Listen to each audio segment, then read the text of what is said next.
ஓம் சாய்ராம். என் அன்பு குழந்தையை, அவசரமான செய்தி. நான் இப்போதே உன்னிடம் பேச வேண்டும். நிராகரித்து விடாதே தங்கமே, என் செல்வமே. மனதில் சந்தோஷம் நிறைந்திருந்தால் கண்முன்னே தெரியும், அனைத்தும் அழகாக தோன்றுமே.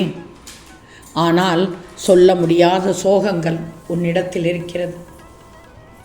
வெல்ல முடியாத சிக்கல்கள் உன்னிடத்தில் இருக்கிறது. தீர்க்க முடியாத பிரச்சனைகளும் உன்னிடத்தில் இருக்கிறது. ஆனால் வாழ்க்கையின் நியதி என்ன தங்கமே? இழக்க விரும்பாதவற்றை இழப்பதும் பிறகு எல்லாம் சரியாவதுதான் வாழ்க்கையின் நியதி. இதோ அவசரமாக உன்னை தேற்றுவதற்காகத்தான் உன்னிடத்தில் வந்திருக்கிறேன். உனக்கு உதவிகள் செய்வதற்காகத்தான் உன்னிடத்தில் உன்னை தேடி நான் வந்திருக்கிறேன். நிச்சயமாக நல்ல செய்தி கேட்க வைப்பேன். வாழ்க்கையின் மீது இருந்த நம்பிக்கை குறைந்து விட்டது போல் உனக்கு தெரிகிறது.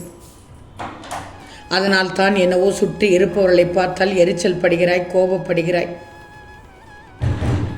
உன் பாரத்தை சுமக்க உன்னிடம் நான் இருக்கும்போது நீ ஏன் கவலைப்படுகிறாய்? வாழ்க்கையில் துணிச்சலோடு போராடி எந்த சூழ்நிலையும் யாரையும் வெறுத்து ஒதுக்க நினைக்காதே. கடுமையான சொற்களால் கூட பேச நினைக்காதே. உனது பாரத்தை முழுவதுமாக என் மீது நம்பிக்கை வைத்து என்னிடம் சொல்லிவிடு. நான் உனக்கு தயாராக இருக்கும்போது எதற்காக நீ கவலைப்படுகிறாய்? கவலைப்படக்கூடாது. உன் துன்பத்திற்கான நிவாரணத்தை நிச்சயமாக நான் தருவேன். நீ செய்யும் ஒவ்வொரு காரியமும் எனக்கு தெரியாமல் நடக்க முடியாது.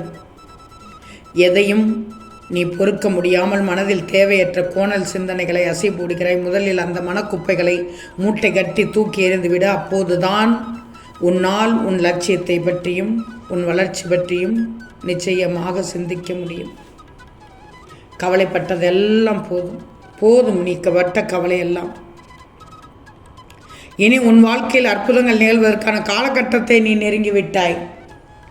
அதற்காகத்தான் அவசரமாக உன்னிடத்தில் பேச வந்தேன். எல்லாம் நல்லதாக நடக்கும். பல ஏமாற்றங்களால் நீ மனம் வருந்தாதே.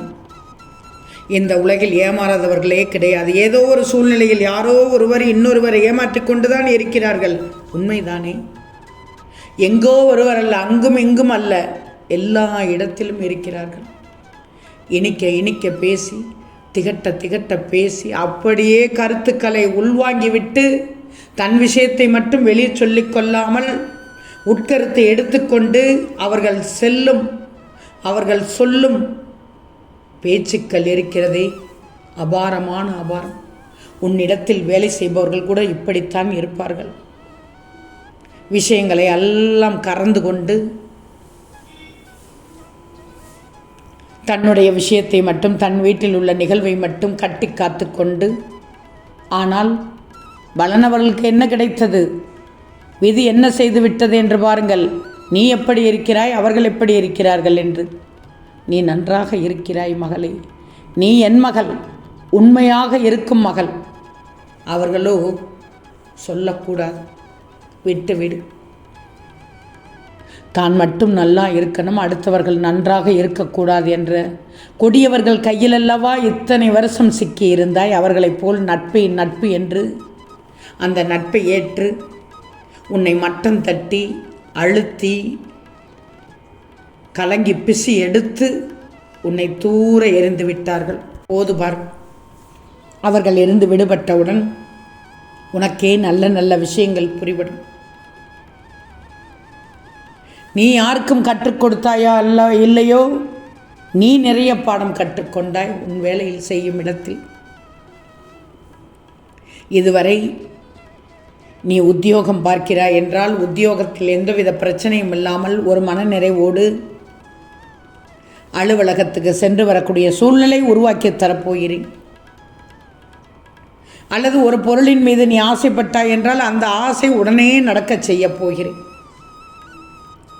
நீ முயற்சி செய்யாமலேயே எந்தவித பதட்டமும் இல்லாமல் நிறைவான ஒரு மனசோடு நீ வருவதை நீயே உணர முடியும். அப்போது நினைப்பாய், என் அப்பா வந்து விட்டார் என்று நீ உணர்ந்து கொள்ள இன்னும் பல விஷயங்கள் காத்து கொண்டிருக்கிறது. அவற்றையெல்லாம் நீ சின்ன சின்ன சம்பவங்கள் மூலமாக தெரிந்து கொள்ளப் போகிறாய். எதுவாக இருந்தாலும் சரி, நீ சதா சர்வகாலமும் சாயியை நினைச்சுக்கோ. அவர் அருகில் இருப்பதை நீ நிச்சயமாக உணர முடியும். இனி உன் வாழ்க்கையில் நன்றாக வாழப் போகிறாய். இப்போது வாழும் சூழல், இப்போது இருக்கும் சூழல் ஒரு நாள் போவது ஒரு யுகமாக தெரிகிறது உனக்கு. இந்த நேரத்தில் ஒன்றை சொல்கிறேன், என்னை நோக்கி பிரார்த்தனை செய். உனக்கு இழைக்கப்பட்ட அவமானங்களை பார்த்து கொண்டு நான் சும்மா இருக்க மாட்டேன். வீணான மனக்குழப்பத்தை தூக்கி எறிந்துவிடு. எதற்காக இந்த பதட்டம், ஏன் இந்த வீணான கவலை? அனைத்தையும் விட்டுவிட்டு உன் வேலைகளை பார்த்து கொண்டிரு. நான் உனக்காக வேலை செய்கிறேன். நீ என்னிடம் வைக்கின்ற வேண்டுதலை கேட்டு நீண்ட காலமாக உன் வாழ்க்கையை சிதைத்து வருகின்ற பிரச்சனையிலிருந்து விடுதலை கேட்கிறாய். இதுவரை எத்தனையோ சங்கடங்களிலிருந்து உன்னை விடுவித்து விட்டேன். இது உனக்கு தெரியும். உனது உன்னதமான நிலையை தாழ்த்தி தோஷத்தை ஏற்படுத்திய கிரக நிலைகளாட்டும் உன் வளர்ச்சியை கண்டு பொறுக்க முடியாதவர்களால் உனக்கு ஏற்பட்ட தாங்க முடியாத பாதிப்பாகட்டும் எதையும் நான் சுலபமாக நிவர்த்தி செய்வேன். உனது பிள்ளைக்காக, குடும்பத்துக்காக என்னென்ன வேண்டினாயோ அவற்றையெல்லாம் நான் செய்து கொடுப்பேன். நீண்ட காலமாக நீ அனுபவித்த வேதனைகள் விரைவில் முடிவுக்கு வரப்போகிறது. இப்போ உள்ள எல்லா பிரச்சனைகளிலுமிருந்தும் நீ முழுமையாக விடுதலையாக போகிறாய். நான் இருக்கும்போது நீ ஏன் பயப்படுகிறாய்? உனக்கு யோகத்தை திருப்பிவிடும் வழியை செய்கிறேன். உன் நம்பிக்கை தளரும் விதத்திலான செய்திகள் வந்தால் தைரியமாக இரு, பயப்படாதே. வெள்ளம் தலைக்கு மேல் போவது போன்ற சூழ்நிலைகள் தோன்றக்கூடும். எதை கண்டும் அஞ்சாதே. உன்னை காக்க எப்போதும் நான் இருக்கிறேன் என்பதை ஞாபகத்தில் வச்சுக்கோ. உன்னோடு தான் நான் இருக்கிறேன். சோதனைகளை எல்லாம் அனுபவித்து விட்டாய். இனி சாதனை தான் படைக்கப் போகிறாய். நீயே எதிர்பாராத அளவு அற்புதம் நடக்கும். சாயி, நீங்களும் அடிக்கடி சொல்லிக்கொண்டே இருக்கிறீர்கள், ஆனால் நடக்கவில்லை என்று மட்டும் சொல்லாதே. பொறுமை. உன் பொறுமையை சோதித்து பார்ப்பேன். உன் பொறுமையை சோதித்து பார்த்து என் சோதனைகளை எல்லாம் நீ வெற்றி பெற்றுவிட்டால் நிச்சயம் உனக்கு நல்லது நடக்கும். உனக்கு மட்டுமல்ல, உன் குடும்பத்திற்கே நல்லது நடக்கும். உன்னுடைய பரந்த மனப்பான்மையாகட்டும், பரந்த எண்ணமாகட்டும், பரந்த அன்பாகட்டும், எல்லாம் பறந்து கிடக்கிறது. அப்படிப்பட்ட என் பிள்ளைக்கு நான் அனைத்தும் செய்வேன். கவலையே பட வேண்டாம்.